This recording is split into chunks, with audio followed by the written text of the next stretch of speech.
బ్రహ్మార్పణం బ్రహ్మహవిః బ్రహ్మాగ్నౌ బ్రహ్మణాహుతం బ్రహ్మైవ తేన గంతవ్యం బ్రహ్మకర్మ సమాధినా.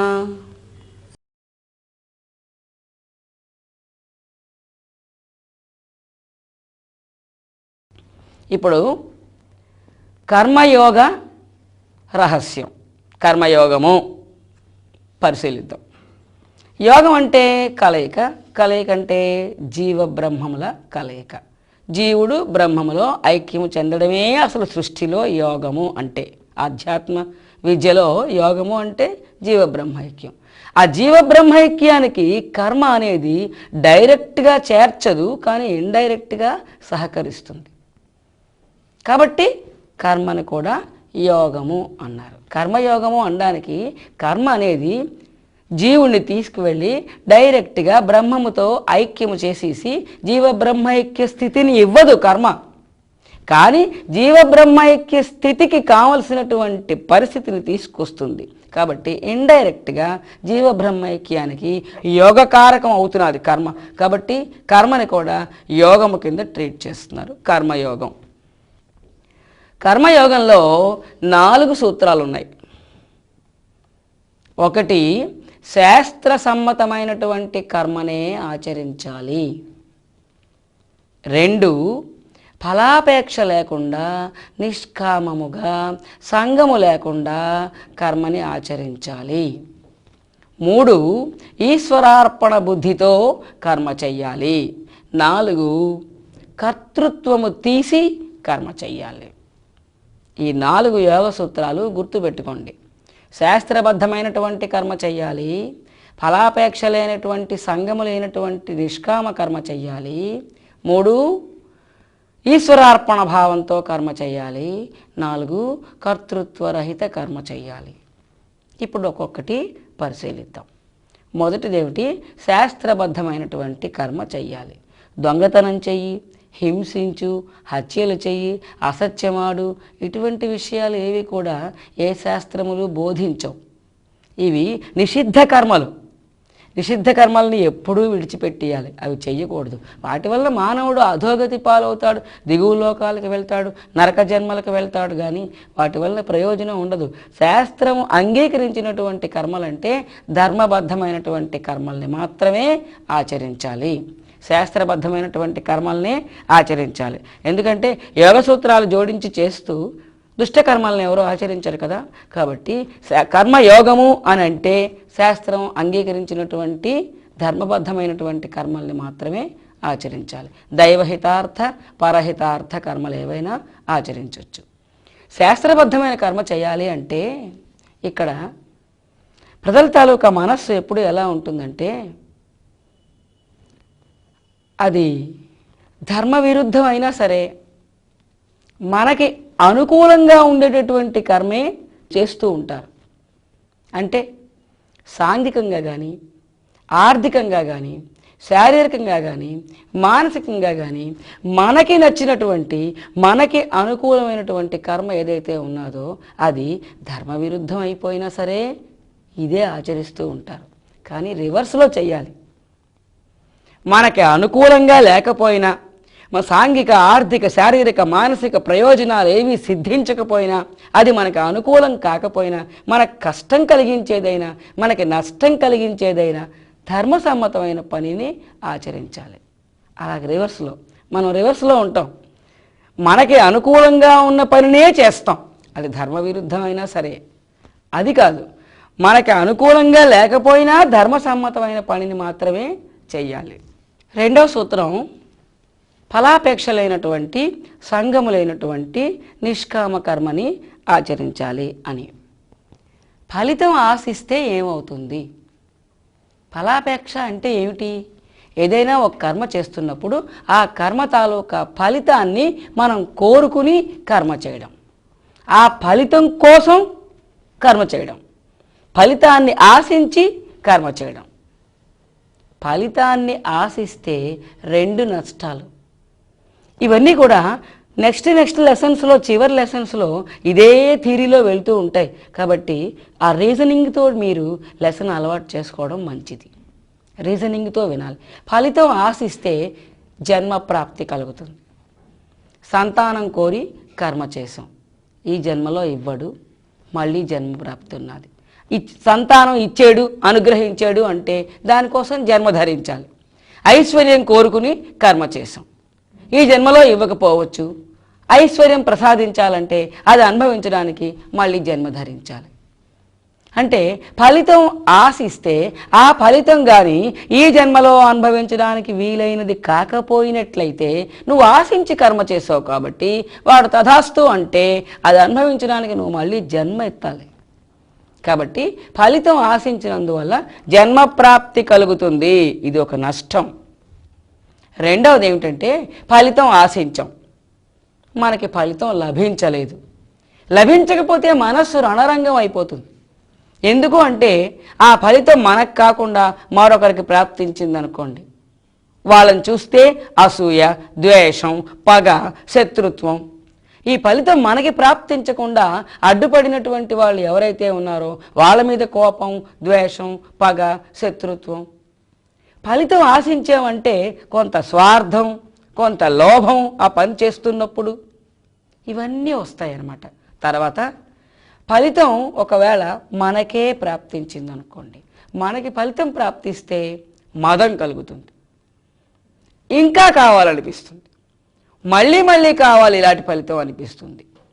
అలా కాకుండా సహకరించిన వాళ్ళ మీద, ఫలితం మనకు ప్రాప్తించడానికి దోహదం చేసిన వాళ్ళ మీద అక్కరైనటువంటి ప్రేమలు, విశ్వాసాలు, భక్తి, స్నేహం ఇవన్నీ కూడా పెంచుకోవడం జరుగుతుంది. అంటే ఫలాపేక్షతో కర్మ చేస్తే వెనకాల ఇన్ని భావములు జోడించి తదనంతరం చేసేటటువంటి అనేకమైన అనుబంధ కర్మలన్నీ కూడా సంగముతో చేయబడ్డాయి.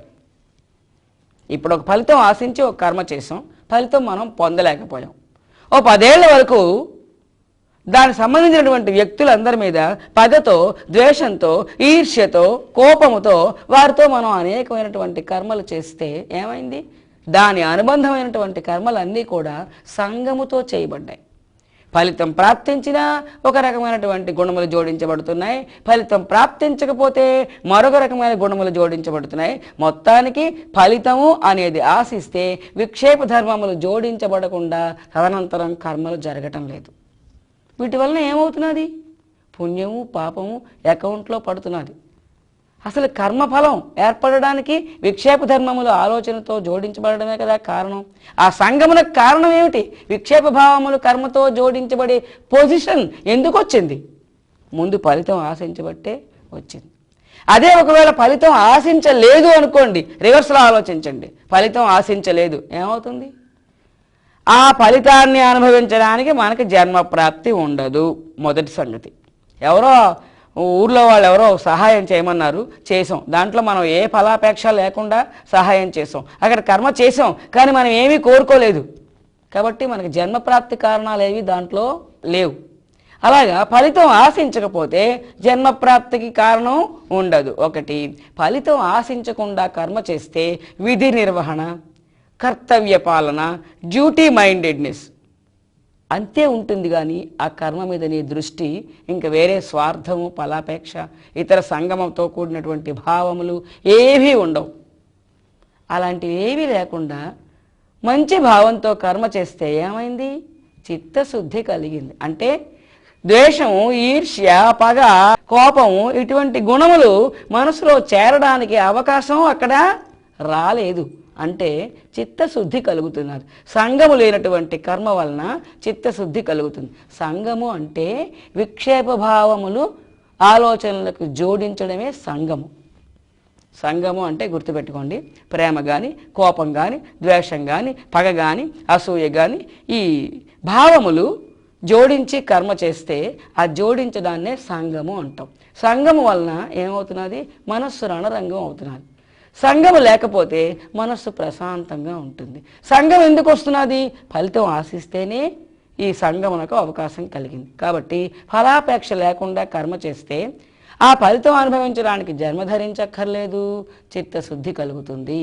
కాబట్టి నిష్కామ కర్మ ఇది చాలా అవసరం. నిష్కామ కర్మ వలన చిత్తశుద్ధి ప్రాప్తిస్తుంది.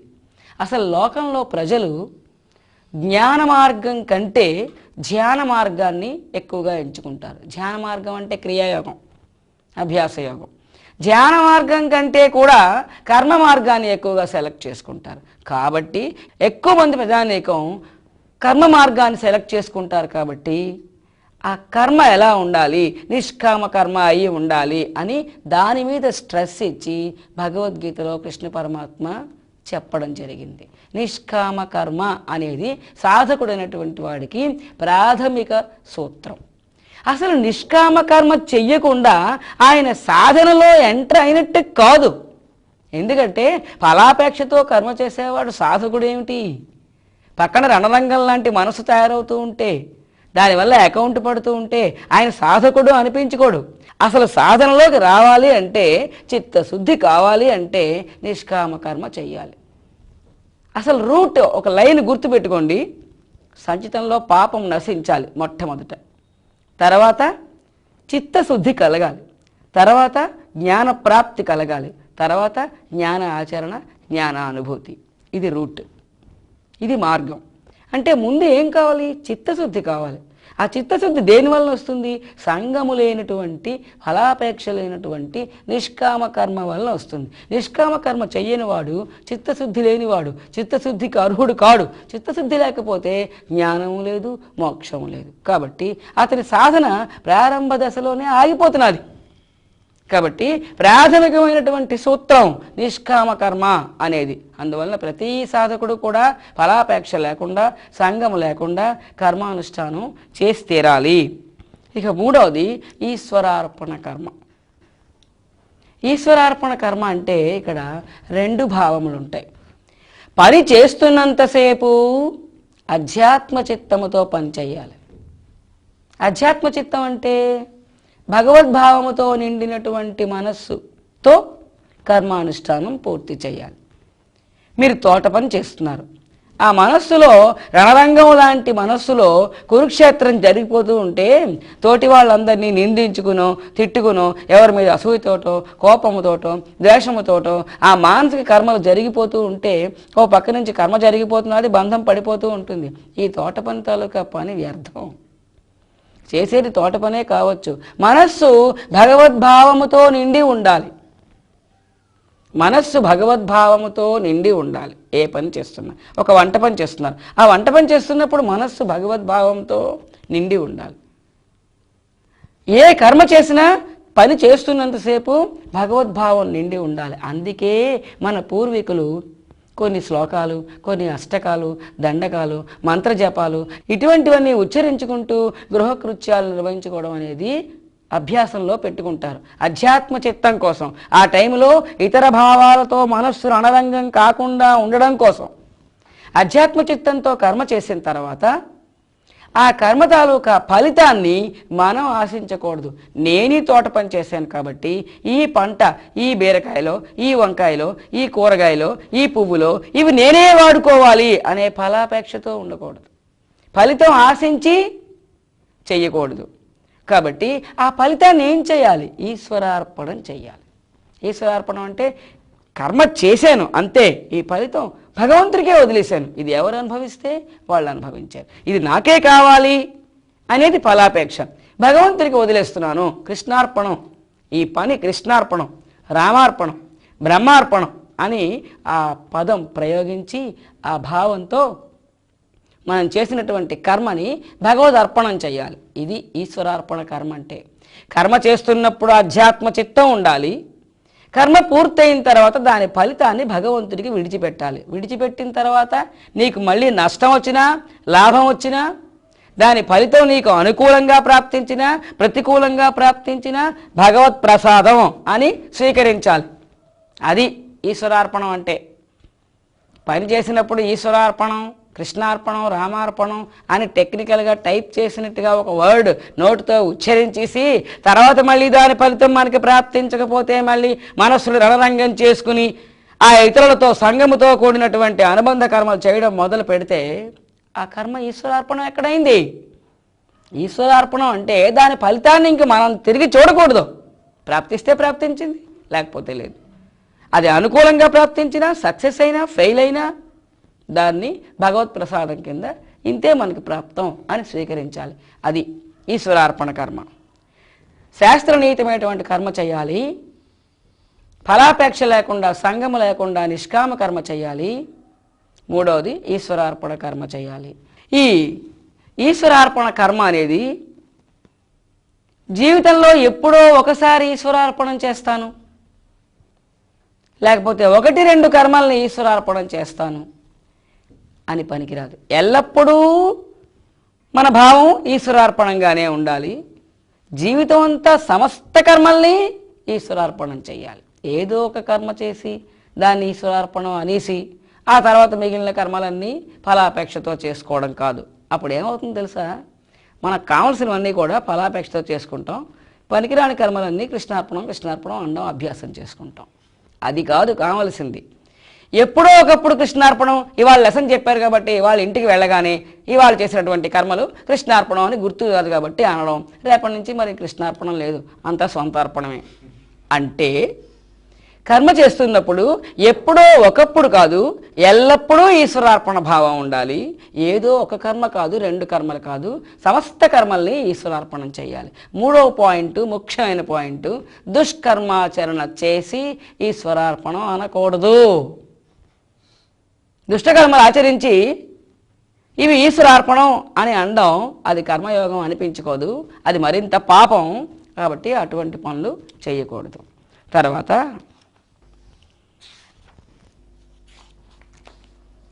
అదే గీతలో చెప్తాడు, మై సర్వాణి కర్మాణి సన్యస్యాధ్యాత్మచేతస, అధ్యాత్మచిత్తంతో సమస్త కర్మల్ని ఆచరించాలి. నిరాశి నిర్మమో భూత్వా యుద్ధస్వ విగతజ్వర. కృష్ణ పరమాత్మ అక్కడ అర్జునుడికి యుద్ధం చేయమన్నాడు, కానీ ఆ బోధ మనం ఎలా తీసుకోవాలంటే మనల్ని కర్మలు చేయమన్నాడు అని తీసుకోవాలి. మమకారం లేకుండా, దాని మీద అపేక్ష లేకుండా, ఫలాపేక్ష లేకుండా ఆ కర్మ భగవంతుడికి విడిచిపెట్టియాలి. అది నాకు అర్పించి, నువ్వు చెయ్యి, నాకు అర్పించి, సమస్త కర్మల్ని నువ్వు ఆచరించు, నాకు అర్పించి అని చెప్పాడు. అన్ని కర్మలు, సర్వాణి కర్మాణి, అన్ని కర్మల్ని నాకు అర్పించిమన్నాడు. అప్పుడు నువ్వేమవుతావు? విగత జ్వరుడివి. విడిచిపెట్టిన జ్వరము గలవాడు అంటే నీ జ్వరం వదిలేస్తుంది. ఏమి జ్వరం అండి? సంసార జ్వరం. సంసార జ్వరం అంటే భార్య పిల్లలు ఇల్లు వాకిలి దీంట్లో వచ్చిన జ్వరం కాదు. జన్మలు ధరిస్తూ ఉంటాం, బంధం వేసుకుంటూ ఉంటాం, జన్మ కర్మ సైకిల్లో కొట్టుకుంటూ ఉంటామే అజ్ఞానంతో. ఇది సంసార జ్వరం అంటే. అది వదిలిస్తుంది అంటే జన్మరాహిత్యం ప్రాప్తిస్తుంది అని. అలాగే కర్మణైవహి సంసిద్ధి మా స్థిత జనకాదయ లోక సంగ్రహమేవాపి సంపశ్యన్ కర్తుమర్హసి అని. ఇది కూడా భగవద్గీత 3వ అధ్యాయంలో 20వ శ్లోకం. జనకుడు, ఇక్ష్వాకువు, ప్రహ్లాదుడు, భగీరథుడు వీళ్ళందరూ కూడా షట్చక్రవర్తులు. వీళ్ళు నిష్కామ కర్మ చేసి తరించారు. నిష్కామ కర్మ ఫలాపేక్ష లేకుండా, సంగం లేకుండా వాళ్ళు రాజ్యభారాన్ని మోస్తూ చేశారండి. ఎంత ఘనం! మనమేమిటి 3,000 రూపాయల శాలరీ, 3 మనుషుల సంసారం, దీంట్లో మనం ఫలాపేక్ష లేకుండా బతకలేము అని అంటాం. వాళ్ళు రాజ్యభారాన్ని మోస్తూ చక్రవర్తులు, సామంతరాజులు కూడా కాదు, చక్రవర్తులు సామ్రాజ్యాన్ని పరిపాలిస్తూ కూడా, సంసారాన్ని నిర్వహిస్తూ కూడా నిష్కామ కర్మ చేసి చిత్తశుద్ధిని పొంది, తర్వాత జ్ఞానప్రాప్తిని పొంది, తర్వాత ముక్తిని పొందేరు అని యోగవాసిష్టంలో రాస్తాడనమాట. జనకుడు ఆ విధంగా ముక్తి పొందినట్టుగా యోగవాసిష్టంలో చెప్తాడు. ముక్తి పొందాలి అంటే జ్ఞానం కావాలి, జ్ఞానం కావాలి అంటే చిత్తశుద్ధి కావాలి, చిత్తశుద్ధి కావాలి అంటే ఫలాపేక్ష లేని కర్మానుష్ఠానం తప్పనిసరిగా ఉండి తీరాలి. అంచేత నిష్కామ కర్మ అనేది ఒక ప్రాథమిక సూత్రం సాధకుడికి. అది లేనిదే సాధ్యపడదు. అంచేత సాధన చేయాలి అంటే అడవుల పాలైపోవాలి, సంసారం వదిలేయాలి, సన్యాసం పుచ్చుకోవాలి, ఇవన్నీ ఏవి కాదు. ఇది అజ్ఞానం. వీళ్ళు ఎందుకంటే ఈ ఎగ్జాంపుల్ చెప్పవలసి వచ్చింది, సామ్రాజ్య భారాన్ని మోస్తూ కూడా వీళ్ళు నిష్కామ కర్మ ద్వారా చిత్తశుద్ధిని పొంది ఫలాపేక్ష లేని, సంగము లేని కర్మ చేశారు రాజ్యభారాన్ని మోస్తూ. అది సాధ్యం. అది చేసి ఈశ్వరార్పణ భావంతో కర్మ చేసి చిత్తశుద్ధిని పొంది జ్ఞానాన్ని పొంది చివరికి ముక్తి పొందేరు. తర్వాత 4వ భావం, 4వది ఏమిటి? కర్తృత్వరహిత కర్మ. మనం బంధము దుఃఖము అనే లెసన్ ఒక్కసారి తిరగవేస్తే బంధం అనేది ఎలా కలుగుతున్నది? ఏదైనా ఒక కర్మ చేస్తాం, కర్మ చేసినప్పుడు పుణ్యపాపాలు ఎలా ఉత్పత్తి అయ్యాయి? బీజ రూపంలో ఉండే ఆలోచన ముందు ఆలోచన రూపంలోకి వస్తుంది. ఆలోచన రూపంలోకి రాగానే విక్షేప భావములు, ఏదో 1-2 భావములు, క్రోధమో లోభమో మోహమో మదమో మత్సరమో ప్రేమో దయో ఏదో 1-2 భావములు దానికి జోడించబడతాయి. ఆ జోడించబడిన భావములతో ఆ మలినమైనటువంటి ఆలోచనలతో దాన్ని క్రియారూపంలో పెడతాం. అందువల్ల సద్భావములు జోడించి చేసినటువంటి కర్మకి పుణ్యము, దుష్టభావములు జోడించి చేసినటువంటి కర్మకి పాపము ఫలితముగా ఉత్పత్తి అవుతాయి. కర్మ చేసాము, పుణ్యపాపాలు ఉత్పత్తి అయ్యాయి, అంతవరకు బాగుంది. ఆ పుణ్యపాపాలు మన ఖాతాలో ఎందుకు రాశాడు? అక్కడ ఒక క్లాస్ చెప్పుకున్నాం. ఏమిటది? నేను చేస్తున్నాను అని. ఎందుకు ఆ భావంలో ఉన్నాం మనం? యథార్థానికి మనం చైతన్యం, మనం బ్రహ్మస్వరూపులం, మనమే పరబ్రహ్మం. కానీ మాయా ప్రభావం వల్ల, ఆవరణ ధర్మ ప్రభావం వల్ల శరీరము నేను అనే దృష్టిలో ఉన్నాం. శరీరము నేను అనే దేహవాసన ఉండబట్టి దాన్ని అనుసరించి శరీరం చేసిన కర్మలన్నీ నేను చేస్తున్నాను అనే కర్తృత్వ వాసన పనిచేస్తున్నది. ఆ కర్తృత్వ వాసన వల్ల శరీరం చేసిన కర్మలన్నీ నేను చేశాను అని మనం ఒప్పుకుంటున్నాం. అయితే ఈ ఫలితాన్ని నువ్వే అనుభవించు అని ఆ చేసిన కర్మలన్నింటి తాలూకా పుణ్యపాపాలు మన ఖాతాలో జమ చేస్తున్నాడు. అంటే కర్మబంధం మనకెందుకు వ్రాయబడుతున్నది? కర్తృత్వ భావం వలన రాయబడుతున్నది. యథార్థానికి కర్తృత్వం ఉన్నదా? లేదు. అసలు మీ పాత్రే లేదు కదా. ఉన్నదల్లా మాయా బ్రహ్మము. బ్రహ్మ చైతన్యం ఉన్నది, మాయతో శరీరం తయారు చేసుకున్నది, శరీరం లోపల తాను ప్రవేశించి ఉన్నది, జడమైన శరీరానికి చైతన్యాన్ని ఇచ్చింది, శరీరం కర్మ చేస్తున్నది. కర్త ఎవరు? శరీరం. కానీ బ్రహ్మం అక్కడ లేనిదే చేయలేదు, అది జడము. అయితే బ్రహ్మం ఏమైనా చేస్తుందా? బ్రహ్మం ఏమి చేయదు, సాక్షిగా ఉంటుంది, చైతన్యాన్ని ఇస్తుంది. బ్రహ్మమునకు శరీరములో సంభవించినటువంటి ఎటువంటి వికారములు మార్పులు అంటవు అని చెప్పుకున్నాం. అంటే బ్రహ్మము సాక్షి, శరీరము కర్త. ఇంతకీ వాళ్ళిద్దరూ బ్రహ్మము మాయ, వాళ్ళిద్దరు ఆడుకుంటున్నారు. మీ పాత్రే లేదు. ఈ కర్మ నేను చేశాను అన్న డైలాగ్ ఏంటండి? ఇది అజ్ఞానవశమున మాయా ప్రభావం వల్ల శరీరము నేనని, శరీరము చేసిన పనులన్నీ నేను చేస్తున్నానని కర్తృత్వ భావంతో భావిస్తూ చేస్తున్నారు. కాబట్టి ఈ కర్మలన్నింటి తాలూకా ఫలితములు మన అకౌంట్లో వ్రాయబడుతున్నాయి. అయితే ఇప్పుడు ఏం చేయాలి? కర్తృత్వ భావం తీసేయాలి. నేను బ్రహ్మమును, నేను సాక్షిని, నేనేం చేయను, నేను చైతన్యం, నేను అసంగుడను, నేను సాక్షిని, శరీరం చేస్తున్నది, నేను చూస్తున్నాను. ఈ భావంలో ఉండి మీరు కర్మ చేయండి, అకౌంట్ పడదు. కాబట్టి అకర్తృత్వమే మోక్షము, కర్తృత్వమే బంధం.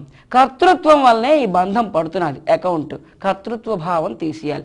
నేను చేస్తున్నాను, నేను శరీరము, ఈ భావన, కర్తృత్వ వాసన మాయా ప్రభావం, దేహవాసన ప్రభావం, దాన్ని తీసేయాలి. కర్మయోగ సూత్రాల్లో అతి ముఖ్యమైనటువంటి సూత్రం ఇది. కర్తృత్వం తీయనిదే కర్మ ఫలితం నిన్ను అంటకుండా ఉండదు. అయితే ఇప్పుడు ఎన్ని భావాలు చెప్పుకున్నాం? 4. శాస్త్రనీతమైనటువంటి కర్మ చేయాలి, ఫలాపేక్ష లేకుండా, సంగము లేకుండా నిష్కామంగా కర్మ చేయాలి, అధ్యాత్మ చిత్తముతో కర్మ చేసి ఈశ్వరార్పణ భావంతో ఫలితాన్ని ఈశ్వరార్పణం చేయాలి, కర్తృత్వ భావం తీసి శరీరాన్ని పరికరముగా, బ్రహ్మ చైతన్యం సాక్షిగా, కర్మ జరుగుతున్నట్టుగా అసంగుడిగా నువ్వు ఉండాలి.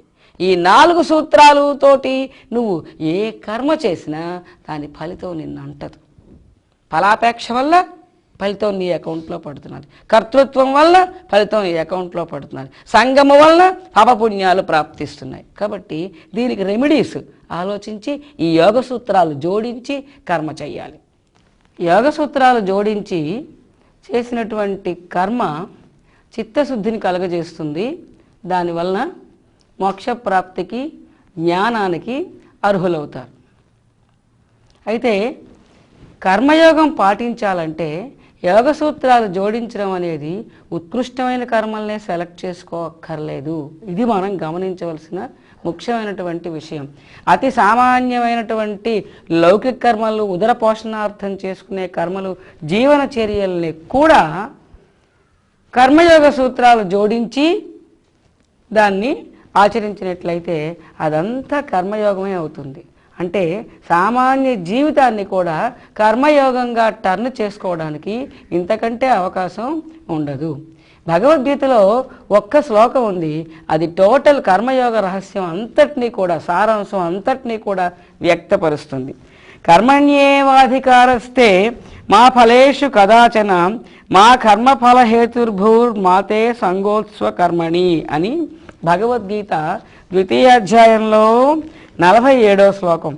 కర్మలు చేయడంలోనే నీకు అధికారం ఉన్నది, కర్మ ఫలముని మాత్రం ఆశించే అధికారం నీకు లేదు.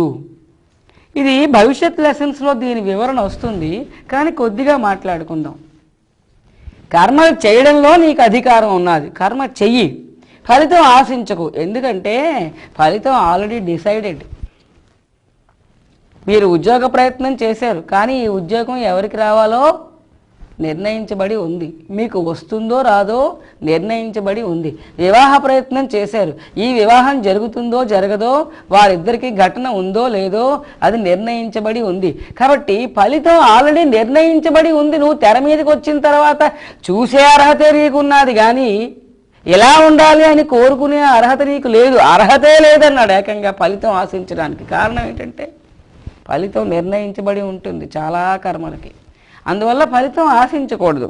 తర్వాత కర్మఫలమునకు నువ్వు కారణము కారాదు. అంటే నేను కర్తను, నేను చేస్తున్నాను, ఈ కర్మకి నేనే కారణం, నేనే కర్తని అని అనవద్దు. ఆ భావం వద్దు. ఆ భావం వల్ల ఏమవుతుంది? కర్తృత్వం, దానివల్ల కర్మ ఫలితం నీ అకౌంట్లో పడుతుంది, నీకు బంధం కలగజేస్తుంది. తర్వాత ఇవన్నీ చెప్పామని కర్మలు మానివేయకూడదు. కర్మ మానేస్తే దోషం, అకర్మణ్యత్వం దోషం. ఎక్కడికి వెళ్ళిపోతాం? అధోగతి పాలైపోతాం. మనం అభివృద్ధి చెందాలంటే కర్మానుష్ఠానం ఉండాలి. కాబట్టి కర్మలు చెయ్యి, ఫలితం ఆశించకు. తర్వాత నువ్వు కర్తవి కాకు, కర్మలు మానేయకు.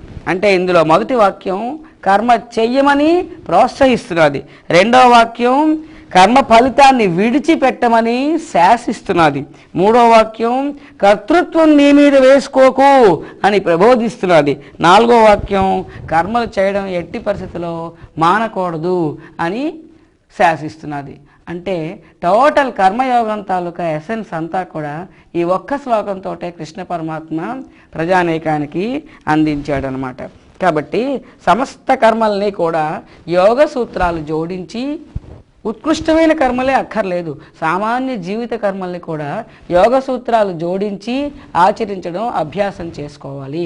అది కర్మయోగ రహస్యం. యోగ సూత్రములు జోడించని కర్మ యోగమునకు దారి తీయదు, బంధకారకం అవుతుంది. యోగ సూత్రములు జోడించినటువంటి కర్మ ఎటువంటి కర్మ అయినా అది యోగమునకు దారితీస్తుంది.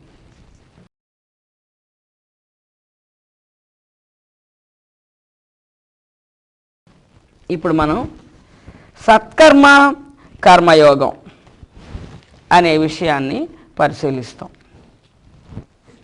లోకంలో కర్మలు చేయండి, కర్మలు చేయండి, సత్కర్మలు చేయండి అని మహాత్ములు మాట్లాడుతూ ఉంటారు, ఉపన్యాసాల్లో వినిపిస్తూ ఉంటుంది. అందరూ కూడా సత్కర్మానుష్ఠానం చేయాలి చేయాలి చేయాలి అనేటటువంటి ధ్యాసలో ఉంటారు. అనేకమైనటువంటి సత్కర్మల్ని ఎంచుకుని మరీ చేసేస్తూ ఉంటాం. సత్కర్మలు చెయ్యడమే కర్మయోగమా? అది పరిశీలించాలి. సత్కర్మలు ఆచరించేస్తూ ఉంటే కర్మయోగ సాధన అయిపోతున్నదా? సత్కర్మలు చెయ్యడమే కర్మయోగ అనుష్ఠానమా అనేది పరిశీలిద్దాం. ఒక సుబ్బారావు గారిని ఉదాహరణగా తీసుకుందాం. ఈ సుబ్బారావు గారు ఒక దేవాలయ నిర్మాణ కార్యక్రమాన్ని ఆచరించారు. దేవాలయ నిర్మాణం చేస్తున్నారు. యోగ సూత్రాలు ఎంతవరకు జోడించారో ఒక్కసారి మనం పరిశీలిద్దాం. సహజంగా సమాజంలో ఇటువంటి కర్మలు చేసే వాళ్ళందరూ ఎలా ఉంటారో మనం చూస్తూనే ఉంటాం కదా. నేను కట్టిస్తున్నాను దేవాలయము అనే భావన ఒక్క క్షణకాలం మన మైండ్లోకి వస్తేనే దేవాలయ నిర్మాణ కార్యక్రమంలో వచ్చినటువంటి పుణ్య పాప ఫలితములన్నీ మన అకౌంట్లో చేరిపోతాయి. మరి అలాంటప్పుడు సంవత్సర కాలం దేవాలయం కట్టిస్తే సంవత్సర కాలము నేను కట్టిస్తున్నాను అనే భావనతోనే దేవాలయం నిర్మాణం జరిపితే మరి ఆ సందర్భంగా ఉన్నటువంటి పుణ్య పాప ఫలితాలన్నీ మన అకౌంట్లో చేరకుండా ఉంటాయా? అసలు సంవత్సర కాలం అంతా ఆ భావనలో ఉండడం మాత్రమే కాదు, మన తదనంతరం భావితరాల వాళ్ళకి కూడా ఈ దేవాలయం ఎవరు కట్టించారో తెలియాలి. లేదా చిత్రగుప్తులు ఒకవేళ రాసుకోపోతే మర్చిపోతాడేమిటో నేను కట్టించానని అలా వెళ్ళిపోతున్నప్పుడు ఈ బోర్డు చూసైనా గుర్తు తెచ్చుకుని వస్తాడు అని శిలాఫలకం మీద మన తరం చాలదా, మన ముందు తరాల వాళ్ళకు కూడా ఇంక్లూడ్ చేసి ఫలానా వారి అబ్బాయి ఫలానా సుబ్బారావు గారు ఇంటి పేరుతో సహా పూర్తి పేరు రాసి దేవాలయ నిర్మాణకర్త అని ఆ ప్లేట్ మీద చెక్కించేసి అవి నలుగురు చూసేటటువంటి ప్రదేశంలో గోడలో బిగించిస్తాం. మరి ఇంత కర్తృత్వ భావం ఉన్నప్పుడు ఆ దేవాలయ నిర్మాణ సందర్భంగా చేసినటువంటి పుణ్య పాప కర్మల తాలూకా ఫలితాలు సుబ్బారావు గారి అకౌంట్లో రాయకపోతే మరెవరి అకౌంట్లో రాస్తారు? కర్తృత్వం ఉన్నది మొదటి సంగతి. ఇంకా రెండవది పుణ్య ఫలాపేక్ష. పుణ్యం కావాలి అనే కోరికతోటే దేవాలయ నిర్మాణ సత్కార్యక్రమం చేస్తున్నారు. ప్రజలందరూ అంటారు సుబ్బారావు గారు లాంటి పుణ్యాత్ములు లేరు, ఆహా ఆయనకి ఇంకా స్వర్గమే, ఆయనకి ఇంకా మోక్షమే, ఇంకా జన్మ లేదు, ఇంకా సుబ్బారావు గారు లేకపోతే ఈ దేవాలయమే లేదు అని పొగుడుతూ ఉంటే ఈయన ఆనందం పెరిగిపోయి ఉబ్బి తబ్బిబ్బైపోతూ ఉంటే ఇదంతా ఏమంటారండి? కీర్తివాంఛ ఫలాపేక్ష. స్వర్గ ఫలాపేక్ష, పుణ్య ఫలాపేక్ష, కీర్తివాంఛ పనిచేస్తున్నాయి లోపల. ఇది రెండో విషయం. ఇంకా మూడోది, నేనే అధికంగా శ్రమ పడుతున్నాను, ఎవరు శ్రమ పడటం లేదు, నాకేనేమిటి పట్టింది ఇదంతా, మీకు ఎవరికి అక్కర్లేదా? అంతా నేనే చేస్తున్నాను, భారం అంతా నా మీదే పడిపోయింది, కష్టం అంతా నేనే మోస్తున్నాను, ఇల్లు వాకిలి భార్య పిల్లలు సంసారం నిద్రాహారాలు అన్నీ మానేసి దీని గురించి రాత్రింబవళ్ళు ఇలా శ్రమ పడుతున్నాను నేనే, మీకెవరికి అక్కర్లేదు అని ఎవరైనా నోరెత్తన వాళ్ళు ఉంటే వాళ్ళ మీద వాళ్ళు ఎక్కడైనా కొంత సహకారం సరిగ్గా చేయలేకపోతే వాళ్ళని నిందిస్తూ ఉండం, మనల్ని పొగుడుకుంటూ ఉండం. ఆత్మస్థుతి పరనింద అనేది జరుగుతున్నది. ఎంతకాలం? సంవత్సర కాలం. తర్వాత ఇంకా ధర్మాత్ముడైతే దాంట్లో ఒక్క పైసా కూడా తినడు. అదే ధర్మం కొద్దిగా తగ్గింది అనుకోండి, ఇంకక్కడ స్వార్థం పనిచేస్తుంది, లోభం పనిచేస్తుంది, మోసం పనిచేస్తుంది. ఇంత శ్రమ పడ్డాను కాబట్టి ఆ మాత్రం ₹1 తింటే తప్పు లేదులే అని అతని మనస్సు సమర్థించేస్తుంది. అందువల్ల భయస్థుడైతే తక్కువ శాతంలో, దుర్మార్గుడైతే ఎక్కువ శాతంలో డబ్బు రూపకంలో కానీ వస్తు రూపకంలో కానీ దేవాలయ నిర్మాణం తాలూకా సొమ్ముని తన సొంతానికి వాడుకోవడం అనేది మోస్ట్ కామన్ ఈ రోజుల్లో. చూడు, ఈ ఒక్కరోజుకి మీ ఇద్దరు ఇంటికి వెళ్ళి 4 సిమెంట్ బస్తాలు పట్టుకెళ్ళి అక్కడ పని ఉంది కొంచెం చేసి వచ్చింది, అది మన సొంతం. దేవాలయం సొమ్ముని సొంతానికి వాడుకుంటున్నాం, దేవాలయం తాలూకా వర్కర్స్ని సొంతానికి వాడుకుంటున్నాం. ఇలాగా తెలియకుండా కానీ తెలిసి కానీ మొత్తానికి దోషం అనేది జరుగుతూనే ఉంటుంది. అక్కడ ఏమిటి పనిచేసింది? లోభం, మోహం, తర్వాత మోసం చేయడం, అసత్యం ఎన్నో ప్రాప్తిస్తున్నాయి. అక్కడ స్వార్థం పనిచేస్తున్నది. ఇంకా దేవాలయ నిర్మాణం పూర్తి అయిపోయింది అందాం. ఇప్పుడు దానికి ఒక కమిటీని ఏర్పాటు చేస్తారు, ఒక ట్రస్ట్ని. ఈయన అనుకుంటారు దీని పునాది రాయి వేసిన దగ్గర నుంచి శిఖరం వరకు, పెయింటింగ్లు అయ్యే వరకు, ప్రతిష్ఠించే వరకు దేవాలయ నిర్మాణ కార్యక్రమంలో ప్రధాన పాత్రధారిని నేనే కాబట్టి ఈ ట్రస్ట్ బోర్డుకి నేనే చైర్మన్గా ఉన్నాను అని ఆయన కలలు కంటూ ఉంటాడు. దురదృష్టమో అదృష్టమో ఆ ఊర్లోకి ఏ రిటైర్డ్ కలెక్టరో లేకపోతే రిటైర్డ్ ఎమ్మెల్యేవో లేకపోతే ఇంకెవరన్నా మినిస్టరో ఎవరో వచ్చారు, అక్కడ స్థిరపడ్డారు. ప్రజలు అనుకుంటారు నిర్మాణం ఎంతవరకు బాగా జరిగింది, ఇప్పుడు ఈ పెద్ద మనిషికి చాలా పలుకుబడి ఉన్నది, ఈయన ట్రస్ట్ బోర్డు చైర్మన్గా పెట్టినట్లయితే దేవాలయం ఇంతకంటే బాగా భవిష్యత్తులో అభివృద్ధి చెందుతుంది అని అనుకుని అతన్ని ట్రస్ట్ బోర్డు చైర్మన్ చేశారు. ఇప్పుడు ఈయనకు ఉంటుంది. ఇంతకాలం నేను కష్టపడితే ట్రస్ట్ బోర్డు చైర్మన్ పదవి నాకు ఇవ్వకుండా ఇవాళ కొత్తగా అతనెవరో వస్తే అతన్ని చేశారేంటి, ఆ పదవి నాకు రావాలి అని ప్రజల మీద కోపం, ఆ వ్యక్తి మీద అసూయ, ద్వేషం, పగ. దేవాలయంలో ఏ కార్యక్రమం జరిగినా నాకే ముందు చెప్పాలి, నా పెర్మిషన్ తోటే కార్యక్రమాలు చేయాలి, ఆ కార్యక్రమాలను నేనే డిజైన్ చేయాలి, దాంట్లో ప్రధాన పాత్రధారిని నేనే అవ్వాలి, వాటి ప్రారంభోత్సవాలు నేనే చేయాలి, ప్రసాదాలు నా ఇంటికే భారంగా రావాలి. ఇవన్నీ ఏమిటి? ఈ భావాలన్నీ పనిచేస్తూ ఉంటాయి లోకంలో చాలామంది దగ్గర. అంటే అరిషడ్ వర్గాలు, ఆ ట్రస్ట్ బోర్డ్ చైర్మన్ వ్యక్తి ఎప్పుడు కనిపించినా, అతని కుటుంబ సభ్యులు ఎప్పుడు కనిపించినా పగ, ప్రతీకారం, ఈర్ష్య, అసూయ, ద్వేషం, ఈ భావాలన్నీ కూడా పనిచేస్తూ ఉంటాయి. ఆ భావములతోటే వాళ్ళతో మనం డీల్ చేస్తూ ఉంటాం. అంటే దేవాలయ నిర్మాణం తర్వాత జరిగినటువంటి అనుబంధ కర్మలన్నీ కూడా విక్షేప ధర్మములు జోడించి, అరిషడ్ వర్గములు జోడించి చేస్తున్నాం. అంటే సంఘం ఉన్నది. దేవాలయ నిర్మాణ కార్యక్రమం జరుగుతున్నంతకాలం అరిషడ్ వర్గములు, విక్షేప గుణములు జోడించి అనేకమైనటువంటి కర్మలు చేయడం అనేది జరుగుతున్నది. దానివల్ల కర్మ ఫలితం పుణ్యము పాపము ఉత్పత్తి అవడం, అది అకౌంట్లో పడడం అనేది తథ్యం. ఇంకా ఎవరి కోసం కట్టిస్తున్నామండి దేవాలయం? గ్రామస్తుల కోసం. పరోపకారమే అవ్వచ్చు, పరహితార్థ కర్మే కావచ్చు. ఈశ్వరార్పణ భావమే లోపించింది. అధ్యాత్మ చిత్తము లేదు, ఈశ్వరార్పణ భావం లేదు. నేను కట్టిస్తున్నాను, నేను లేకపోతేనండి, నేను ఈ ఊరు రాకముందైతే ఈ ఊర్లో వాళ్ళకి శివరాత్రి వస్తే ఒక చెంబుడు నీళ్లు పోయడానికి ఈశ్వరుడు లింగమే లేదు ఇక్కడ. అసలు ఇక్కడ దేవాలయం లేదు. వీళ్ళందరూ కూడా ఎంతో తాపత్రయపడేవారు. నేను వచ్చాను, వీళ్ళ కోసం దేవాలయం కట్టిస్తున్నాను. ఎవరి కోసం? గ్రామస్తుల కోసం. అసలు భగవంతుని గురించి ఈ కార్యక్రమం చేస్తున్నాను, ఈ కర్మ ఫలితం భగవంతుడిది, ఈశ్వరార్పణం అనే భావన లేదు. ఈశ్వరార్పణ భావం లేదు. చేస్తున్నంతకాలం, కర్మ జరుగుతున్నంతకాలం అధ్యాత్మ చిత్తము లేదు. అంటే మూడవ కండిషన్ అయినటువంటి ఈశ్వరార్పణ అనే నియమం కూడా ఇక్కడ వర్తించలేదు. ఇలా పరిశీలిస్తూ ఉంటే అనేకమైనటువంటి దోషాలు కనిపిస్తూ ఉంటాయి. కర్మ ఎటువంటిది? ఉత్కృష్టమైనటువంటి సత్కర్మ. దేవాలయ నిర్మాణం అనేది ఉత్కృష్టమైనటువంటి ఒక సత్కర్మ. కానీ దాని ఆచరణలో ఎన్నో పుణ్య పాపములు దొర్లుతున్నాయి. అవన్నీ కూడా సుబ్బారావు గారి అకౌంట్లో పడుతున్నాయి. చూడండి, శాస్త్రనీత కర్మ అంతవరకు రైటే. కానీ ఫలాపేక్ష ఉందా లేదా? ఉన్నది. కీర్తి వాంఛ ఉందా లేదా? ఉన్నది. సంఘం ఉన్నది. అరిషడ్ వర్గములు జోడించి కర్మ చేయడం ఉన్నది. ఈశ్వరార్పణ భావం లేదు. అంటే కర్మయోగ సూత్రాలు ఏవీ లేవు.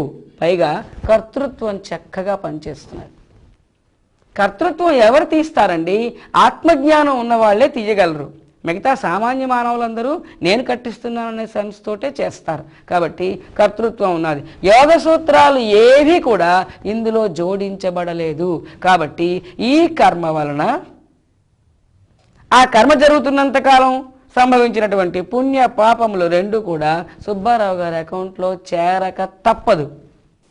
మీరు అంటారు కదా, ప్రపంచంలో ఉన్న మానవులందరూ ఇన్ని దోషాలతోటి సత్కర్మలు చేస్తున్నారండి, మీరు ఇంతలా వర్ణించారు, ఎవరైనా బాగా చేసేవాళ్ళు ఉండరా అని మీరు అంటారు.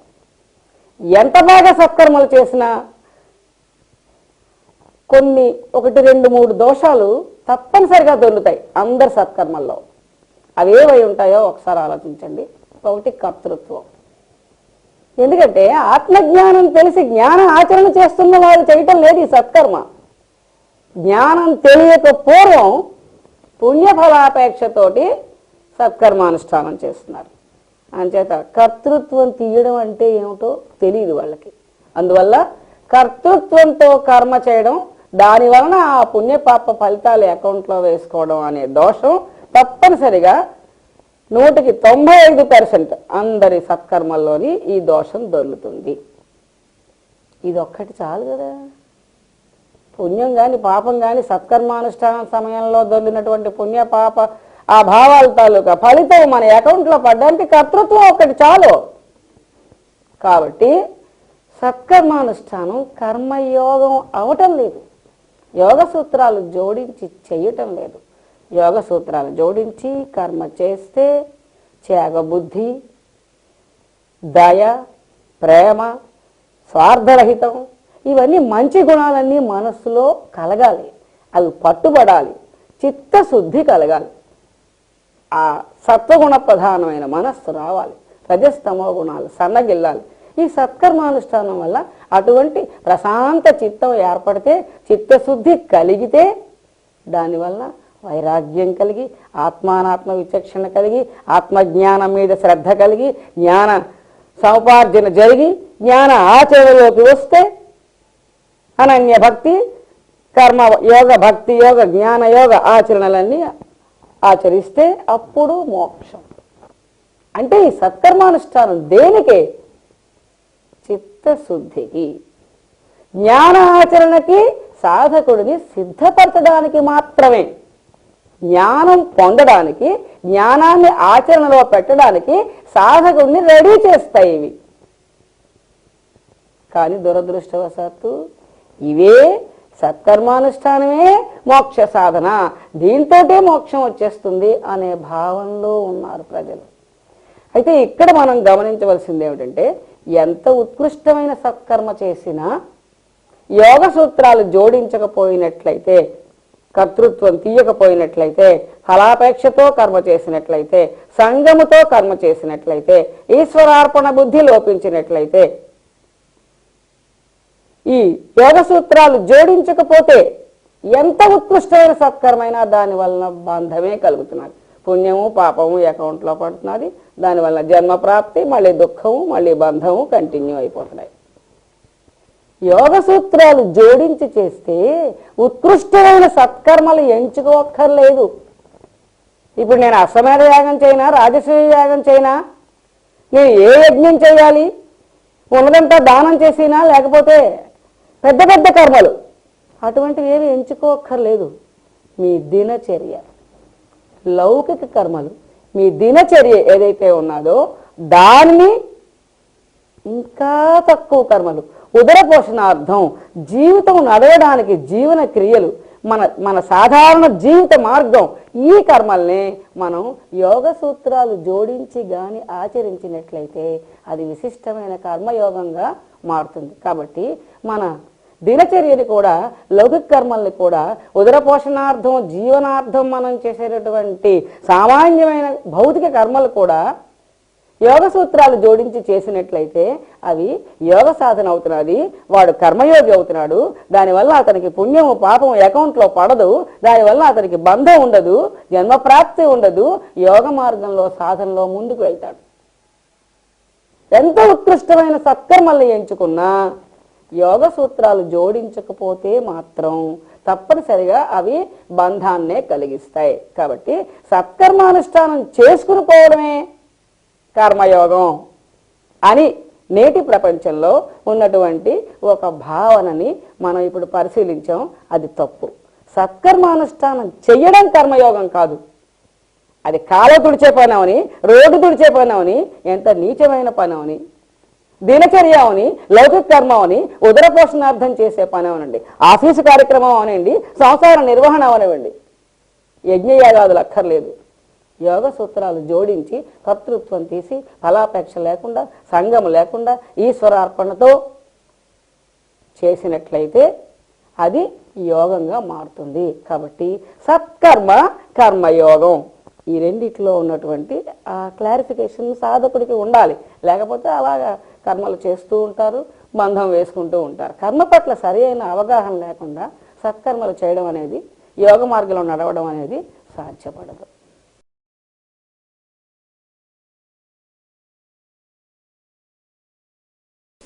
పూజలు, వ్రతములు, నోములు, యజ్ఞయాగాదుల తాలూకా వివరణ ఒకసారి ఇవాళ పరిశీలిద్దాం. మానవుడికి కోరికలు అనంతం. ఈ భౌతిక ప్రపంచంలో ఎన్నెన్నో సంపాదించాలని కోరిక ఉంటుంది. అంటే 14 లోకాల వరకు ఎన్నో సంపాదించాలి. ఈ కోరికలకి తన శక్తి మేరకి నేను సంపాదించగలను అన్నంతసేపు తనే ప్రయత్నం చేస్తూ ఉంటాడు. నా శక్తికి మించిపోయింది అని అంటే భగవంతుడిని పట్టుకుంటాడు. ఈ కోరికలు తీర్చుకోవడానికి భగవంతుడిని ఆశ్రయిస్తాడు. భగవంతుడి అనుగ్రహం కావాలి ఈ కోరికలు తీరాలంటే. భగవంతుడి అనుగ్రహం ఎలా వస్తుంది? పూజలు చేస్తాడు, అభిషేకాలు చేస్తాడు, దాన ధర్మాలు చేస్తాడు, తీర్థయాత్రలు తిరుగుతాడు, యజ్ఞయాగాదులు చేస్తాడు, నదీ స్నానాలు చేస్తాడు, నోవులు, వ్రతాలు, దీక్షలు, మంత్రజపాలు, అనేకమైనటువంటి సత్కర్మలు చేసి ఎన్నో కోణాల్లో నుంచి భగవంతుణ్ణి పట్టుకోవడానికి, అతని అనుగ్రహం సంపాదించడానికి ప్రయత్నిస్తూ ఉంటాడు. అయితే ఈ కర్మలన్నీ, ఈ జపతపాదులు, ఈ దీక్షలు, ఈ నోవులు, వ్రతాలు, పూజలు, అభిషేకాలు, ఇవన్నీ మోక్ష సాధనలా? మోక్ష సాధనలు కావు. ఇవి కేవలం చిత్తశుద్ధి కోసం మాత్రమే పెట్టబడ్డాయి శాస్త్రంలో. ఇవి మోక్ష మార్గములు కావు. అయితే ఎలాగ? వీటి గురించి ఒక్కసారి పరిశీలన చేస్తే, పూజ చేస్తాం, రాతిలో కూడా భగవంతుడు ఉన్నాడు, సర్వాత్మ భావన, ప్రతి అణువులోని భగవంతుడు ఉన్నాడు అనే తత్వం అలవడాలి. అందుకోసం రాతి విగ్రహాలను పూజ చేస్తాం. దాంట్లో కూడా భగవంతుని చూడగలిగే మానసిక శిక్షణ మన మైండ్కి రావాలి. ఆ శిక్షణ. జపం చేస్తాం, భౌతిక ప్రపంచ విషయాల మీద నుంచి మనస్సు మరలాలి, భగవంతుడి వైపు దృష్టి మరలాలి, ఇంకా ఏకాగ్రత రావాలి, ఆ దృష్టి కేంద్రీకరించబడాలి. ఆ శిక్షణ కోసం జపం చేస్తాం, దాన ధర్మాలు చేస్తాం, త్యాగ బుద్ధి అలవడాలి. నా వస్తువులు, నా ఆస్తి ఇవన్నీ ఒకరికి ఇచ్చేయడమా? అమ్మో, మనసు ఒప్పదే. పరమలోభత్వంలో ఉండే మనస్సు సర్వస్వాన్ని త్యజించగలిగే స్థితికి రావాలంటే ఎంత త్యాగ బుద్ధి కావాలి. ఆ త్యాగ శిక్షణ కోసం ఆ మనస్సుకి ఇవాళ కొంచెం విడిచిపెట్టాం, మనసు బాధపడలేదు, వ్రతం చేస్తున్నాం అనే ఒక సంతృప్తితో విడిచిపెట్టడం నేర్చుకున్నాం. రేపు మరికొంచెం అధికమైనటువంటి విలువైనటువంటి వస్తువుని దానం చేసాం. అలా క్రమక్రమంగా ఈ దాన కార్యక్రమంలో త్యాగ బుద్ధి మనస్సుకి శిక్షణ ఇవ్వబడుతుంది. దానం స్వీకరించేటటువంటి వ్యక్తి లక్ష్మీనారాయణ స్వరూపం, పరబ్రహ్మ స్వరూపం, భగవంతుడికి ఇస్తున్నాను దానం అనేటటువంటి బుద్ధి అలవడాలి. ఈ మానసిక శిక్షణ కోసమే ఈ దాన ధర్మాలు ప్రవేశపెట్టబడ్డాయి. అంటే ఇంకా అనేక ప్రయోజనాలు ఉన్నాయి ఇక్కడ ప్రస్తుతం. నదీ స్నానాలు, ఉపవాసాలు ఇవన్నీ కూడా చాలా వరకు ప్రాయశ్చిత్త కర్మలు, ఇవన్నీ ఆరోగ్య సూత్రాలు. అంటే ఇవన్నీ ఇటువంటి ప్రయోజనాలు ఆశించి ఇవన్నీ పెట్టబడ్డాయి. అంతేగాని మోక్షం వీటి వలన రాదు. ఇటువంటి వ్రతాలు, దీక్షలు, నోవులు, పూజలు, యజ్ఞయాగాదులు చేస్తే మనస్సు పరిశుద్ధం అవడం ఒకటో పాయింట్, భగవంతుడి వైపు దృష్టి మరవడం రెండో పాయింట్. ఎంతసేపు మనము, మన పిల్లలు, మన ఆస్తి, మన సంపాదన, మన కార్యక్రమాలు, మన సుఖాలు వీటిల్లో మనం కొట్టుకుంటూ ఉంటాం, ఒక క్షణం కూడా తీరిక లేకుండా. ఇటువంటి మనస్సు భగవంతుడి మీద మరల్చి కొంతసేపైనా అతనిపై దృష్టి పెట్టి ఉండాలి అంటే దానికి శిక్షణ కావాలి. ఆ ట్రైనింగే ఈ వ్రతాలు, నోవులు, దీక్షలన్నీ. మనస్సును భగవంతుడి వైపు మరల్చడం, చిత్తశుద్ధి అంటే అన్ని సద్గుణాలు అలవడాలి. క్షమ గ్రేటెస్ట్ లక్షణం. క్షమ ఉండాలి. ఎదుటి వాళ్ళు తప్పు చేసి మనకి అన్యాయం చేస్తే క్షమించే మనస్సు ఉండదు అందరిలో. క్షమించే మనస్సు లేదంటే అర్థం ఏంటండి? బాగా ప్రతీకారం రగులుతుంటేనే క్షమించలేదు, అంతే కదా. అంటే ఆ దుర్గుణాన్ని తొలగించి క్షమాన్ని ప్రతిపాదించి ఎటువంటి నష్టమైనా, ఎంత నష్టమైనా, ఏ వస్తువైనా, ఎవరైనా అవతల క్షమించగలిగే మనస్సు రావాలి. కాబట్టి క్షమ అలవడాలి, త్యాగబుద్ధి అలవడాలి, స్వార్థం పోవాలి, మోసం చేసే గుణం పోవాలి, ప్రేమ, దయ, భక్తి ఇటువంటి సద్గుణాలన్నీ మనస్సులో చోటు చేసుకోవాలి. అంటే చిత్తశుద్ధి రావాలి. వీటి వల్ల ఏమిటి ప్రాప్తిస్తున్నది? అసలైన మోక్ష సాధన ఏదో ఉంది, అది చేయడానికి అర్హుల్ని చేస్తున్నాయి ఇవన్నీ. మోక్ష సాధన చేయడానికి అంటే ఆత్మజ్ఞానం సంపాదించడానికి, వైరాగ్యం కలిగి ఉండడానికి, భక్తి, జ్ఞాన, వైరాగ్యాలన్నింటినీ కూడా కర్మయోగ, భక్తియోగ, జ్ఞానయోగ సాధనలన్నింటినీ కూడా ఆచరణలో పెట్టి అసలైన మోక్ష సాధన చెయ్యడానికి, మనస్సుని సిద్ధపరచడానికే ఇవన్నీ పెట్టాడు. కానీ వీటి వలన మోక్షం ఎట్టి పరిస్థితుల్లోని రాదు. ఇక్కడ మనం ఒక్క విషయం, పూర్వం లెసన్స్ ఒక్కసారి గుర్తు తెచ్చుకుంటే, సాధన చతుష్టయం లేకుండా మోక్షం ఏమిటండి? ఆత్మజ్ఞానం ఉండాలి, ఆత్మానాత్మ విచక్షణ ఉండాలి, వైరాగ్యం ఉండాలి, ముక్తి మీద ఇంట్రెస్ట్ ఉండాలి, ముముక్షత్వం ఉండాలి, అద్వైత భక్తి ఉండాలి, మనస్సులో బ్రహ్మి స్థితి ఉండాలి, కర్మ, భక్తి, జ్ఞాన యోగాల ఆచరణ నిర్దిష్టంగా ఉండాలి. ఇవన్నీ లేకుండా ఎట్టి పరిస్థితిలోని మోక్షం రాదు. వెనకటి మనం పరిశీలించాం, ఇందులో ఏ ఒక్కటి లోపించినా మోక్షం రాదు అని కూడా. వైరాగ్యం లేకపోయినా మోక్షం రాదు, ఆత్మజ్ఞానం లేకపోయినా మోక్షం రాదు, ఆత్మానాత్మ విచక్షణ లేకపోయినా మోక్షం రాదు, ముముక్షత్వం లేకపోయినా మోక్షం రాదు. మోక్షం కావాలంటే ఈ క్వాలిఫికేషన్స్, ఈ అర్హతలన్నీ ఉంటే గాని ఎట్టి పరిస్థితుల్లోని మోక్షం రాదు. ఇంకా కొంచెం డీప్గా ఆలోచించండి.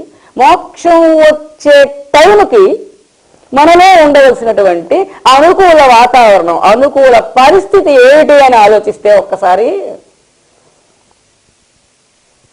అవిద్యానాశనం అంటే కారణ శరీరం నశింపు, మనోనాశనం మనస్సు నశించిపోవాలి మోక్షం వచ్చే టైంకి. ఇంకా వాసనాక్షయం, ఒక్క వాసన కూడా మిగలకుండా ఉండాలి. కర్మరాహిత్యం, ఒక్క కర్మఫలం కూడా మిగలకుండా ఉండాలి. కర్మరాహిత్యం, వాసనాక్షయం, మనోనాశనం, అవిద్యానాశనం అంటే అహంకార నాశనం, అంటే నేను సెన్స్ పోవడం, బ్రహ్మీ స్థితి.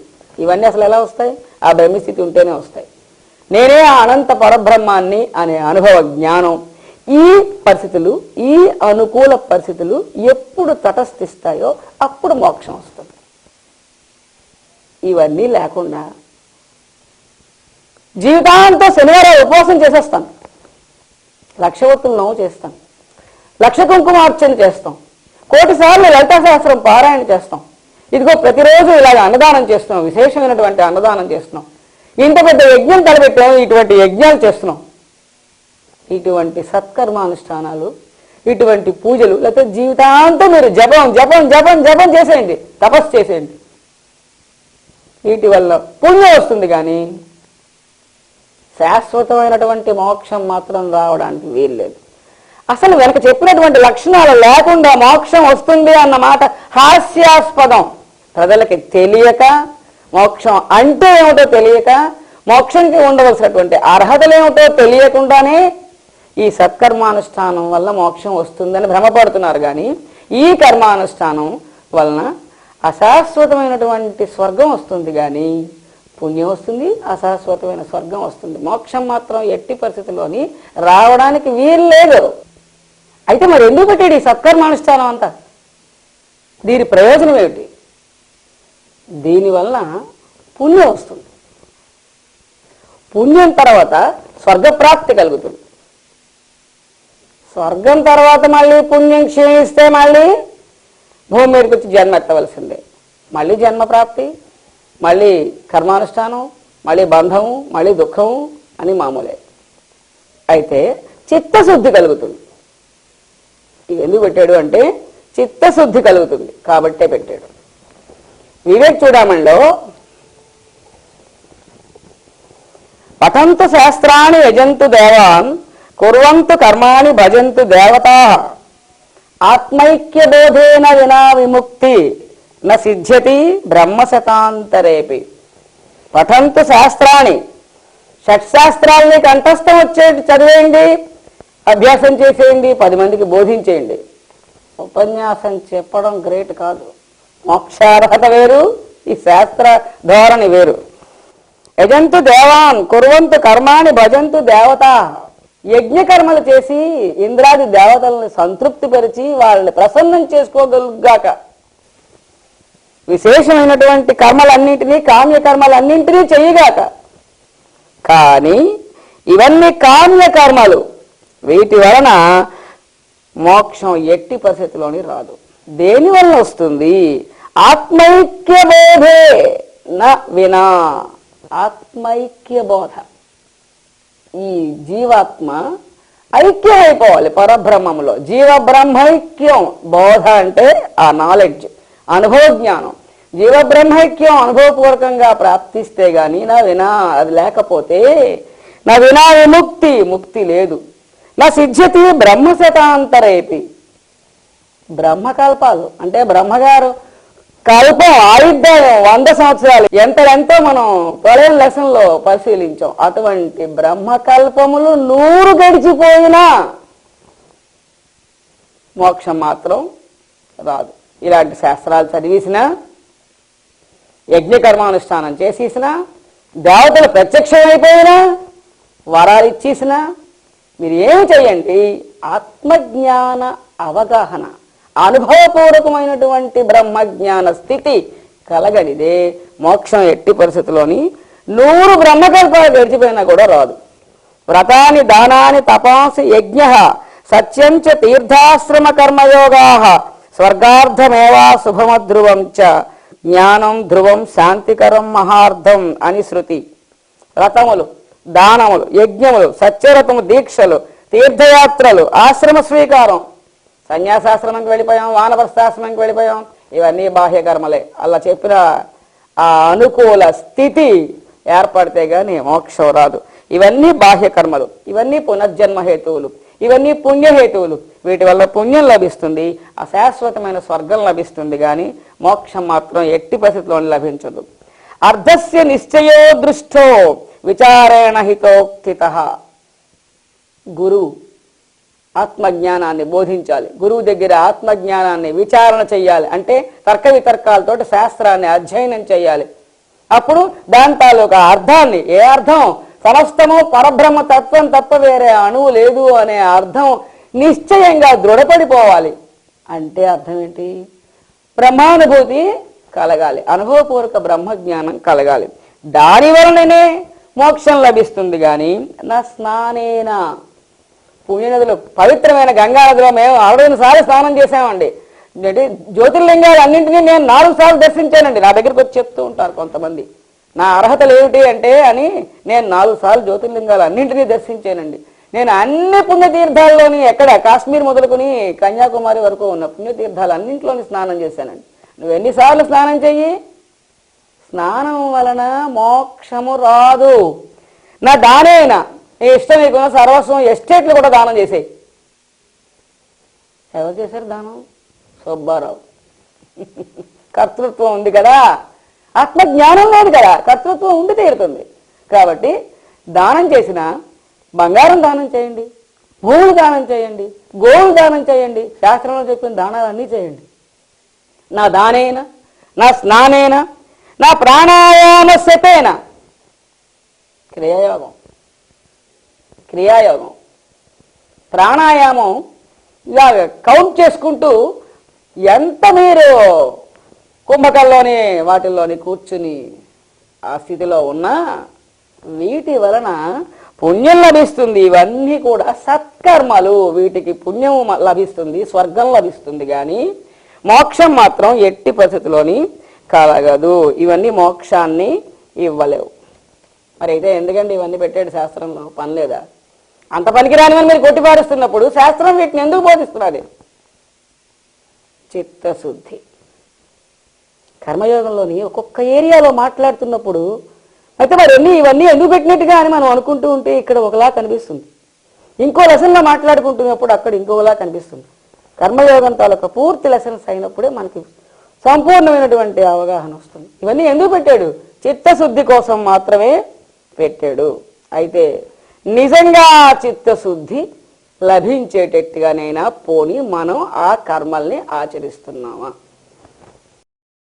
బ్రహ్మార్పణం బ్రహ్మహవిః బ్రహ్మాగ్నౌ బ్రహ్మణాహుతం బ్రహ్మైవ తేన గంతవ్యం బ్రహ్మకర్మ సమాధినా.